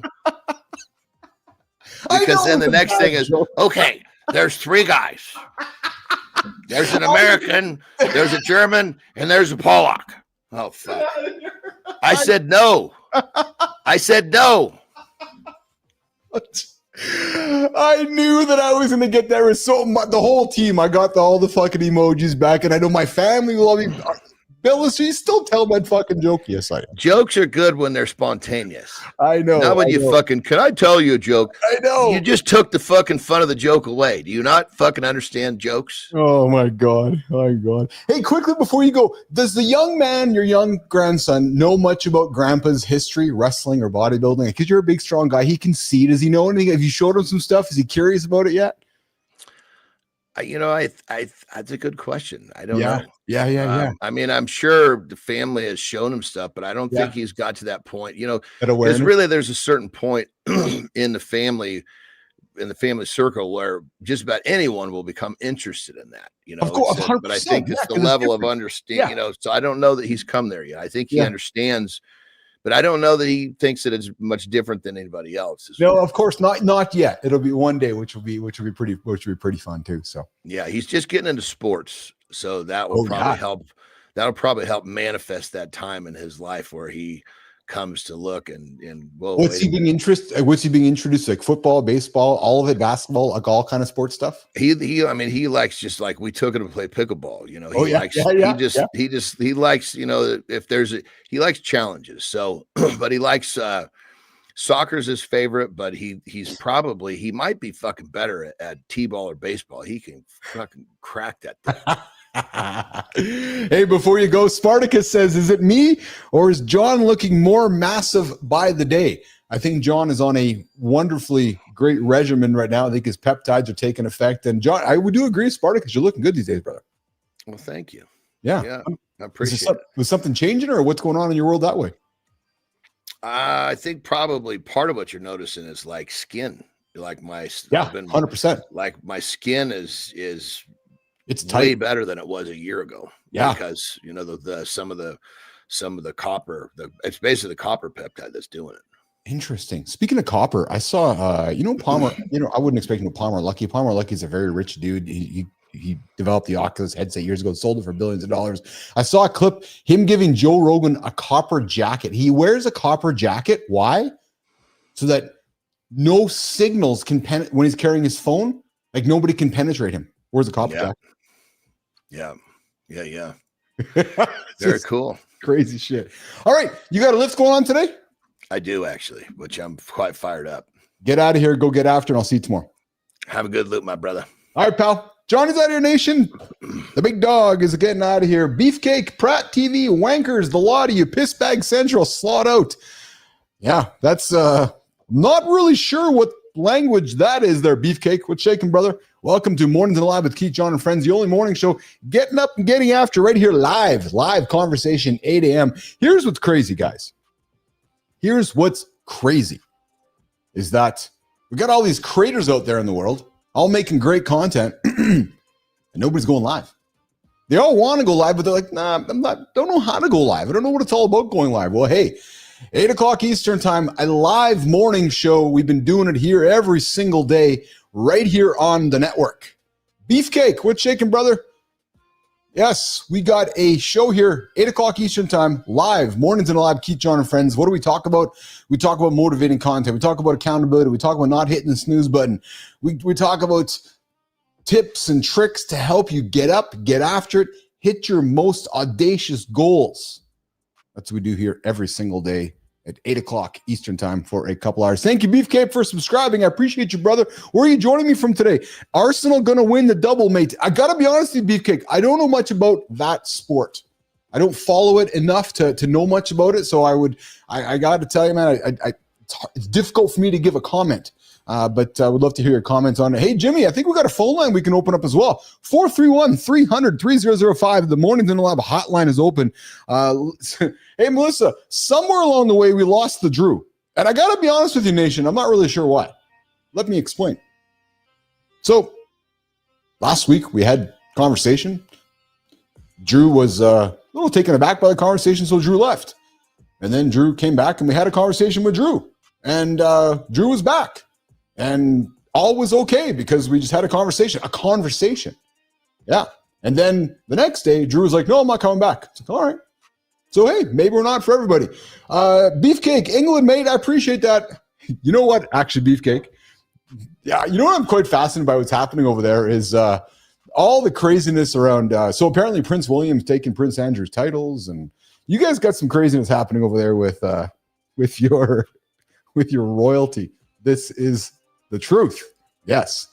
Okay. Well, listen, I think it's time to get to the community corner.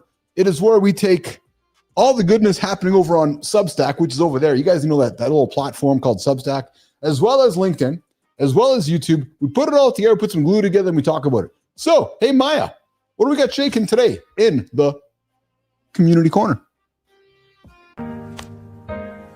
Boredom isn't not the problem. It's actually the reset your brain is begging for. And did you know our focus time on screens dropped from 150 seconds to 47? By the way, how many emails do you send in a year? A Google exec sent 4 in 12 years, and everyone paid attention. This is the Community Corner, where we connect stories and platforms on the big show. Keith, can you sit with boredom for more than 10 seconds?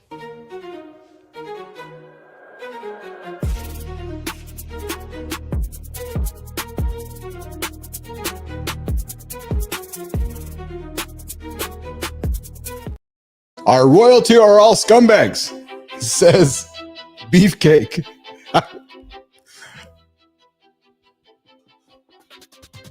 Hard to disagree. Hard to disagree, Beefcake. I appreciate you, Beefcake. I appreciate your opinion. Hey, the world wants opinions in 2025. So if I disagree or I agree with Beefcake, maybe the question is this: what the hell is the point of royalty in 2025. Or as Barbara Walters would say, ears up, everybody. A good time talking to you. 2020. What would royalty have to do in 2020? Yeah, true story. All right, listen, YouTube, boredom isn't the problem. It's the solution. 2020.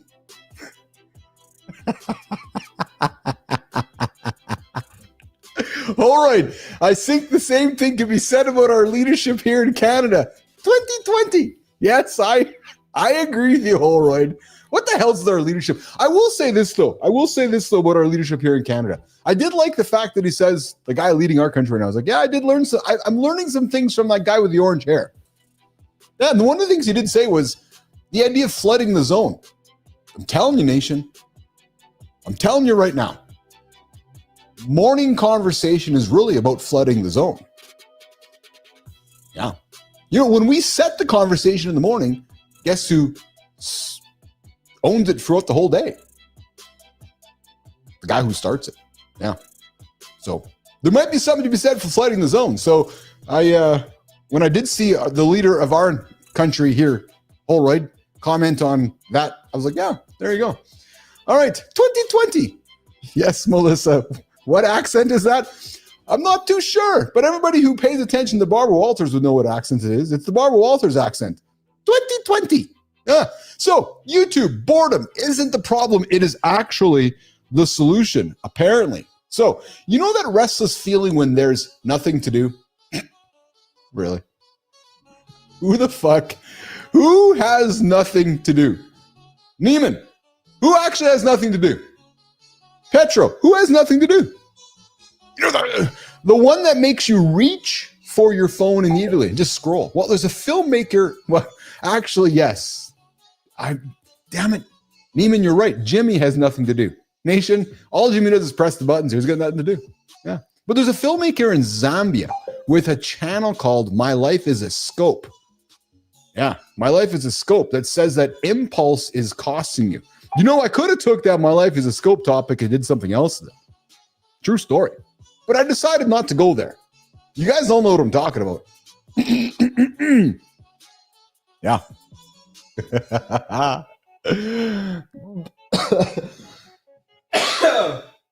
Boredom isn't wasted time.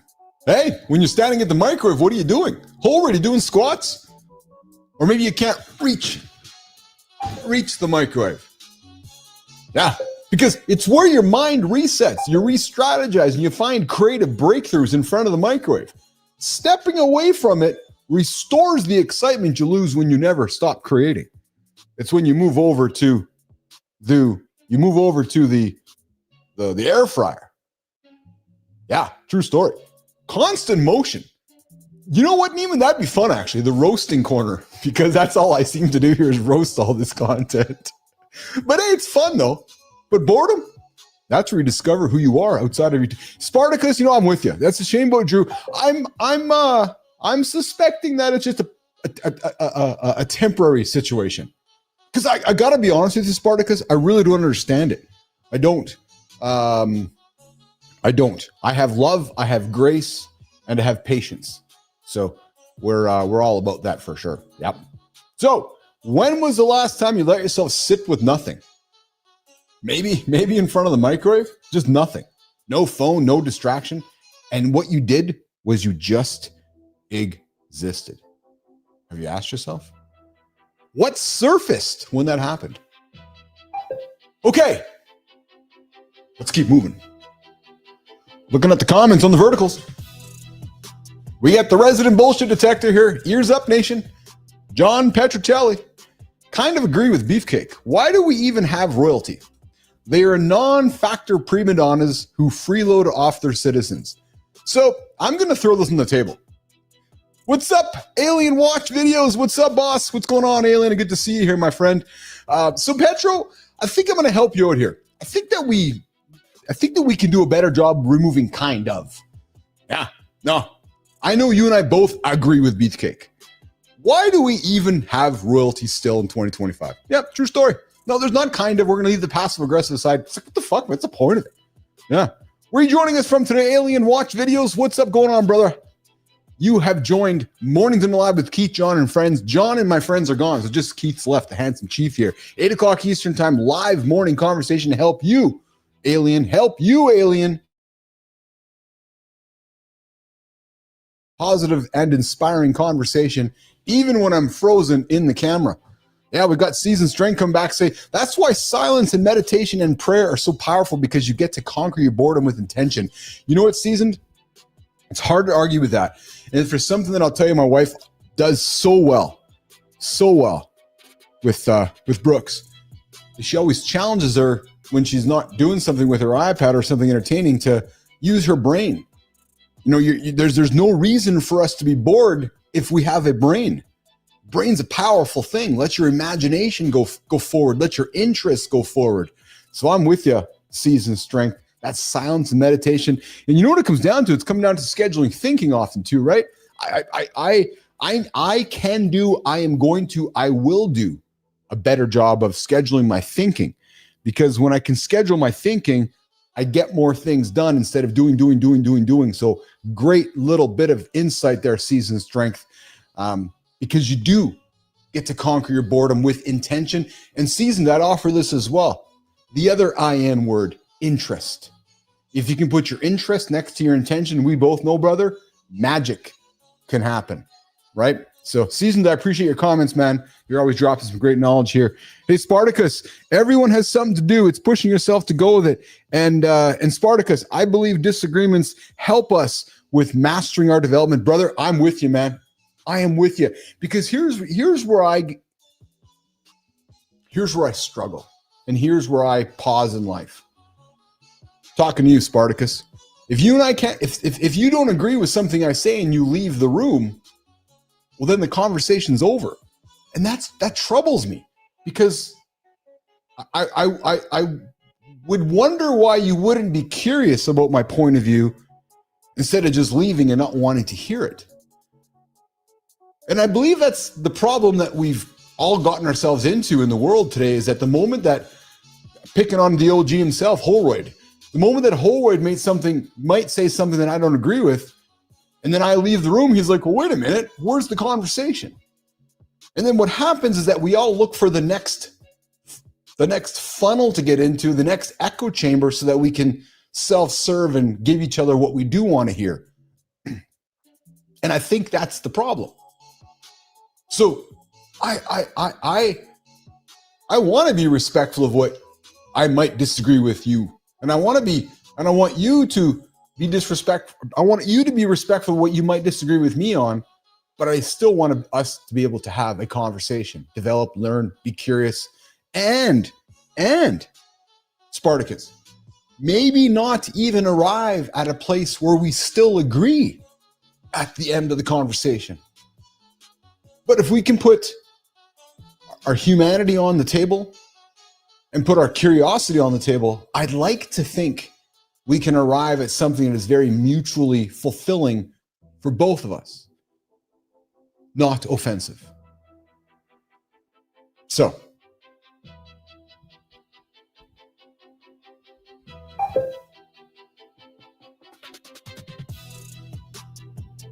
Substack, you've lost the ability to focus.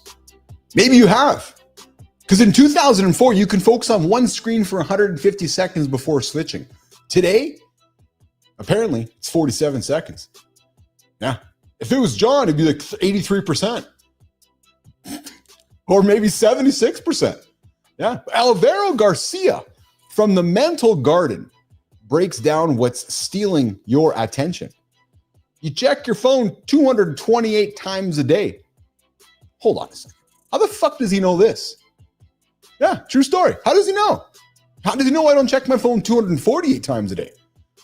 Now, however, according to Alvaro, it's 228. So 10 seconds each time, fragmented pecking. Multitasking can cost you 20 minutes of refocus time per switch. Man, think of the microwave. Think about all the wasted time. These dopamine loops that keep your brain on high alert, waiting for the next hit. And then 3.5 hours of short videos every day are making your thinking worse. Nation, here's what the world wants. The world wants your attention in smaller and smaller pieces. But you can train it back. It's a choice. Make it. How many times you check your phone before the show started this morning? You heard our comment about putting the phone aside. Maybe we want to put the phone aside for the first hour before you come to the show so that you can have your phone on for the entire show. Let's look at the comments. Coming back to Spartacus. Everyone has something to do. It's pushing yourself to go that I hope so. I think I know what happened. I was there watching and listening. I think she hit a nerve that day. Being open-minded keeps us in the loop. The show must go on. Positive solutions. I'm with you, Spartacus. That's what it's about, man. That's what it's about. And we're not for everybody. Although we are for everybody. Yeah, read between the lines on that one. Guys, let's keep our attention over on LinkedIn. The email trap and the 5-word fix.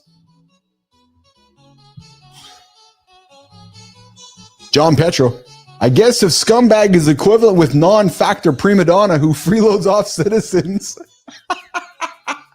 then I fully agree with Beefcake. Oh, Petro, I love you, man. I love you. I encouraged you to get those words out. Boom, boom. We did it.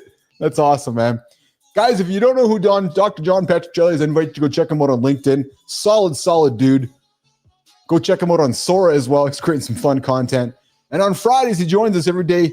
On Fridays, he joins us every Friday around 9:30 Eastern time for Petro's Points, 9:30, 9:45 after the Community Corner, doing the Community Corner segment, dropping his bullshit detector wisdom on the table.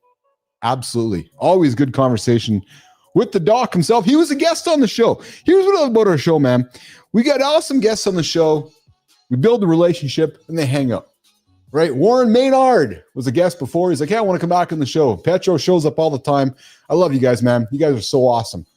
It's I'm getting goosebumps thinking about it. All right. LinkedIn. Most professionals drown in unnecessary communication that creates the illusion of productivity. And we talked about it earlier, right? Did you know that 3-line is doom, doom, doom gets it done instead of the back and forth stuff, right? You respond to everything. You attend every meeting.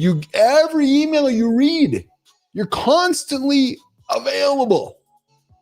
And at the end of the year, nobody remembers any of it. Well, Owain Lewis shared a story on LinkedIn that flips this on its head. Yeah. Mo Gawlet, a Google exec. This is awesome. Listen to this one, guys. Ears up. This just tells you the importance or lack of importance sometimes with the emails we think we get. Mo got it. A Google exec. Nation. Petro, listen to this one, man. This guy just sent 4 emails in 12 years. That's it. Just 4. And then when he sent one, all 80,000 people at Google read it. Yeah. Why? Because of as Hormozzi would say, because of his status. But more importantly, because rarity, it creates weight. When Mo replied, which was less than 1% of the time, he'd ask one question. One question. Mornings in the Lab Nation. What was the question, you wonder? What was the question, you wonder? Anything needed from me? Yeah, anything needed from me was his question. That was it. It was as simple as that. 5 words. And what do those 5 words do? It forced clarity. What did it also do, Nation? What's the learning lesson in this one? It cut 90% of the noise. Anything needed from me. Boom. Most meetings, I'm telling you right now, more than likely, they're probably optional. You just think that they're not. And if your leader says otherwise, get a new leader. Because your leader hired a child, or perhaps your leader is the child. Here's the reality, guys. At year end, at month's end, at week's end, people don't ask about your meeting count. You know what they ask about, Nation? They ask about the results. If you only responded to 1% of your emails this week, which one would actually move the needle? Think about it, nation. Maya, how many would you respond to if you had a choice? All right, nation, here's your challenge today. Embrace boredom for 5 minutes. No phones allowed. I'm looking at you, Keith. Tomorrow, I want to know what happened in your 5 minutes of boredom, fellas. As always, if you want your story featured on Mornings in the Lab, follow and tag us on YouTube, Substack, or LinkedIn.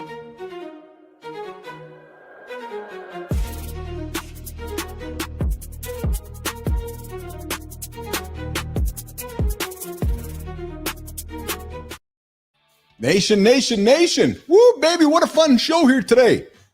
Spartacus, I appreciate you. True story. I receive your words. I receive them in my heart, and I appreciate the love. I really do. And I'm going to say the same thing to you guys I like to say. Maybe this is becoming kind of a sign-off for us. And it goes like this. Y'all have a choice where you can spend your time. Petra, I appreciate you, man. I got a fever, and the only prescription is more Mornings in the Lab. I appreciate you, man. I really do so much. But like I said, guys, you guys do have a choice. You do. You have a choice to spend your time elsewhere. You have a choice to spend your time doing other things. But many of you decided to join us here in the morning. I was having a conversation with a buddy yesterday, Will Ray, and I said, Will, it's pretty fucking cool, man, when I get to the door of the lab and there's people here before I am. Or as the show's going on, people keep showing up. And then when they show up like Season Strength, I appreciate you, Season Strength. And they show up like Alien Watch videos, they stick around like beefcake. Because clearly we're getting some value. We, not you, we. Because I'm getting value from you guys as well. True motherfucking story. So this is not a one-way street, you guys. When you contribute Holroyd, when you contribute Good Time, when you contribute Petro, when you contribute Season Strength, Spartacus, Global, all of you guys, I get as much out of it as anybody. And we talk about interest on the show often. That interest, I think, is what drives us forward. And we're moving into a world where social media is less and less. It's attention media. It's interest media. It's intention media. And we're leaning into it as well. So, I'm grateful. I'm grateful you guys decided to spend your time with us because it makes everything worthwhile. And guys, it's a wrap today. This morning, we argued with microwaves. Guys, when you come back to the show tomorrow, and if you find yourself using the microwave today, what did you fucking do about it? Did you do some squats? Did you stare at the screen spinning? Did you stare at the food inside the mic just spinning? Or did you do something? Did you make your time productive?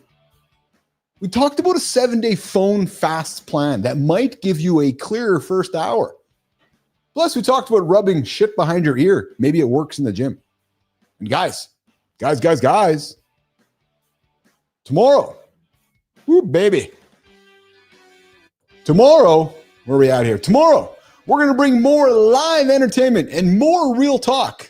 What are we talking about? The office plant that's silently judging your Q4 decisions and what to do about it. We're going to talk plants. Do you guys plants? No. Are you guys, what is it? What do we mean, Melissa? Like a horticulturalist or a plantologist or something? We're going to talk. We've never talked plants before. I wonder if Johnny has a plant. Yeah, I wonder. We've got a few plants in the house. And then we're going to talk about clicks that don't pay rent, a local first play that tunes browsers into walk-ins with Ricardo O'Neill. Yep, we got a guest coming up on the show tomorrow, a 90-second jaw reset. Yeah, that kills stress, headaches, and gives you your focus back. And the surprisingly simple, specific timing trick for taking better dumps. What? We're talking better dumps tomorrow. And the $100 leak that you can plug this week with one habit swap and an easy way to track the win. So nation, we're talking dumps, we're talking leaks, we're talking plants. And we got an expert on dumps. His name's John Andersen. So if you've been lurking, we appreciate you. We do. Maybe tomorrow you'll have some courage to come put some words into the comments. Please hit the like button, subscribe to the channel, come tell your friends about the greatest morning show on the planet. What's it called? It's called Mornings in the Lab with Keith, John, and Friends. I'm the Handsome Chief. I'm Keith Billis. See you again in less than 24 hours, nation. Spartacus, I appreciate you, man. I appreciate all of you guys. Have a good one, guys. We'll see you guys tomorrow. We're talking dumps.